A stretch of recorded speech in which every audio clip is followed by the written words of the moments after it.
Hi friends, my self doctor Shashi Boricha आपका मेरे channel पे बहुत बहुत स्वागत करती हूँ।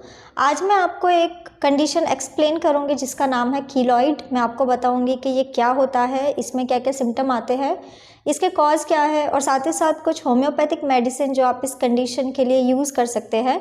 लेकिन उससे पहले आप प्लीज़ मेरे चैनल को सब्सक्राइब कर लीजिए और जो बेल आइकन है उसे प्रेस कर लीजिए ताकि आपको मेरे आने वाली वीडियोज़ का नोटिफिकेशन मिलता रहे। तो चलिए स्टार्ट करते हैं। सबसे पहले आखिर कीलॉइड क्या होता है। तो कीलॉइड एक तरीके का स्कार टिश्यूज़ होते हैं जो फॉर्म होते हैं जब आपकी स्किन में कोई चोट लग जाती है, जब आपको कोई इंजरी हो जाती है तो उसके बाद हीलिंग प्रोसेस स्टार्ट होता है और उसके वजह से आपके स्किन के ऊपर एक फाइब्रस टिश्यू फॉर्म होता है जिसे हम लोग कीलॉइड कहते हैं। कीलॉइड लार्ज साइज़ का भी हो सकता है, जैसे आपको चोट लगती है हो सकता है कि उससे बड़े साइज़ का आपको कीलॉइड फॉर्म होने लग जाए। कीलॉइड बहुत ही कॉमन है और ये कुछ कॉमन एरियाज़ में बहुत इजीली फॉर्म होने लग जाते हैं, जैसे कि ज़्यादातर ये चेस्ट में होता है, शोल्डर में हो सकता है, एयर लोब्स में या फिर चीक में हो सकता है। शोल्डर में आपने काफ़ी सारे लोगों को कीलॉइड्स देखे होंगे। जब इंजेक्शन लगता है तो इंजेक्शन साइट पे कुछ टाइम बाद आपको वहाँ पे स्कार टिश्यू फॉर्म होता है और उसी को हम लोग कीलॉइड कहते हैं। अब मैं आपको इसके सिम्टम बता देती हूँ कि अगर किसी पर्सन को कीलॉइड फॉर्म हुआ है तो उनको क्या क्या सिम्टम्स दिखाई देंगे। तो जैसे कि मैंने आपको पहले बताया कि स्किन में एक फाइब्रस टिश्यू फॉर्म हो जाता है जो स्मूथ होता है सरफेस में और टच करने में काफ़ी ज़्यादा हार्ड होता है। कई सारे लोगों को कीलॉइड में इचिंग होने लग जाती है और कई बार पर्सन को कीलॉइड में डिस्कम्फर्ट फील होने लग जाता है, उन्हें टेंडरनेस फील हो सकता है और कपड़े के फ्रिक्शन की वजह से उन्हें इरिटेशन भी हो सकती है। कीलॉइड आपको वैसे कोई नुकसान नहीं करता है, आपको हर्ट नहीं करता है, लेकिन ये एक तरीके का कॉस्मेटिक इशू बन जाता है। अगर ये एक्सपोज एरिया में है तो दिखने में काफ़ी ज़्यादा ख़राब लगता है, तो ये एक कॉस्मेटिक कंसर्न हो सकता है। अब मैं आपको इसका कॉज बता देती हूँ कि आखिर कीलॉइड होने का मेन रीज़न क्या है, क्यों लोगों को ये स्किन में फाइब्रस टिश्यू फॉर्म होने लग जाते हैं। तो इसका इम्पॉर्टेंट कॉज यही है कि अगर आपको कोई इंजरी हो जाए, आपको स्किन में चोट लग जाती है, कोई वुंड हो जाता है, तो उसके बाद आपको कीलॉइड फॉर्म हो सकता है।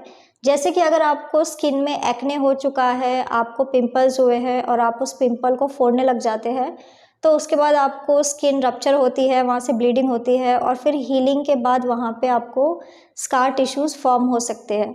इसके अलावा बर्न इंजरी के वजह से भी हो सकता है। अगर आपको स्किन में कहीं बर्न हुआ है, स्किन जल गई थी, तो उसके हीलिंग के बाद भी आपको कीलॉइड फॉर्म हो सकता है। इसके अलावा चिकन पॉक्स होने के बाद भी आपको स्कार फॉर्म हो सकते हैं। अगर आपको चिकन पॉक्स हुआ था तो चिकन पॉक्स के जो दाने होते हैं उसके बाद जब वहाँ पे हीलिंग होता है तो उसके वजह से भी पर्सन को स्किन में स्कार फॉर्मेशन हो सकती है। इसके अलावा पेयर्सिंग की वजह से भी हो सकता है। अगर आप पेयर्सिंग कराते हैं कहीं बॉडी में, जैसे कि अगर आप कानों में पेयर्सिंग कराते हैं तो कई बार पर्सन को एयर लोब्स में भी कीलॉइड फॉर्म हो सकते हैं। इसके अलावा स्क्रैचेस के बाद भी आपको कीलॉइड फॉर्म हो सकते हैं, जैसे कि अगर आपके किसी पेट ने आपको स्क्रैच किया है या किसी पर्सन ने आपको नेल से स्क्रैच किया है तो उसके हीलिंग के बाद भी आपको स्किन में कीलॉइड फॉर्मेशन हो सकता है।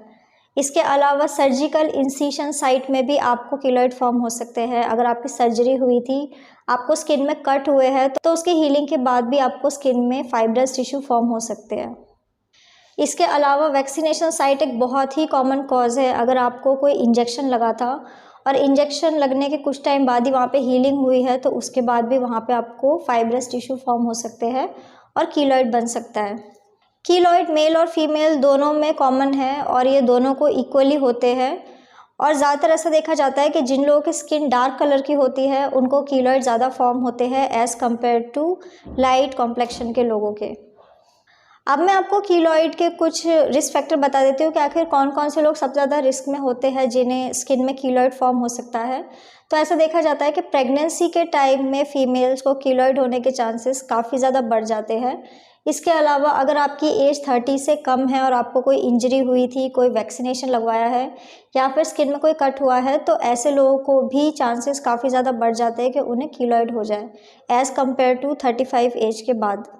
कीलॉइड फैमिली में भी काफ़ी ज़्यादा रन करता है, जेनेटिक्स में भी हो सकता है। अगर आपकी फैमिली में किसी को कीलॉइड हुआ है तो आपको होने के चांसेस काफ़ी ज़्यादा बढ़ जाते हैं। अब मैं आपको कुछ होम्योपैथिक मेडिसिन बता देती हूँ जो आप इस कंडीशन के लिए यूज़ कर सकते हैं। तो मेडिसिन जैसे कि आप थूजा 30 मेडिसिन का यूज़ कर सकते हैं, आप थायोसिनामिनम 30 मेडिसिन का यूज़ कर सकते हैं। इसके अलावा आप नाइट्रिक एसिड 30 मेडिसिन या फिर आप फ्लोरिक एसिड 30 मेडिसिन का यूज़ कर सकते हैं। ये सारी की सारी मेडिसिन स्कार टिश्यू को कम करने के लिए हेल्प करती है और कीलॉइड को क्योर करने में हेल्प करती है। सो फ्रेंड्स, ये था कीलॉइड। मैंने आपको बताया कि ये क्या होता है, इसमें क्या क्या सिम्टम आते हैं, इसके कॉज क्या है, और साथ ही साथ कुछ होम्योपैथिक मेडिसिन जो आप इस कंडीशन के लिए यूज़ कर सकते हैं। तो अगर आप किसी भी कंडीशन के लिए मुझसे कंसल्ट करना चाहते हैं तो आप मुझे मेरे व्हाट्सएप नंबर पे मैसेज कर सकते हैं, मैं आपको रिप्लाई करूँगी। तो अगर आपको मेरा ये वीडियो यूज़फुल और इन्फॉर्मेटिव लगा हो तो आप प्लीज़ इसको लाइक कर दीजिए, और साथ ही साथ आप मेरे चैनल को सब्सक्राइब कर लीजिए और जो बेल आइकन है उसे प्रेस कर लीजिए ताकि आपको मेरे आने वाली वीडियोज़ का नोटिफिकेशन मिलता रहे। तो आज के लिए बस इतना ही। Thank you.